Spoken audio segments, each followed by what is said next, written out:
November 19 Karthigai 4.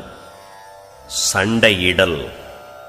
இறைவணக்கத்துக்கு நேரம் போதவில்லையே என்று ஏங்கி இருப்பவனுக்கு பிறரோடு சண்டையிட நேரம் எங்கே? முற்றிலும் பரிபக்குவம் அடைந்திருப்பவன் மற்றவர்களோடு சண்டையிடுவதில்லை. பிறர் கூறும் கடுஞ்சொல்லை அவன் இன்சொல் கொண்டு எதிரழைக்கிறான்.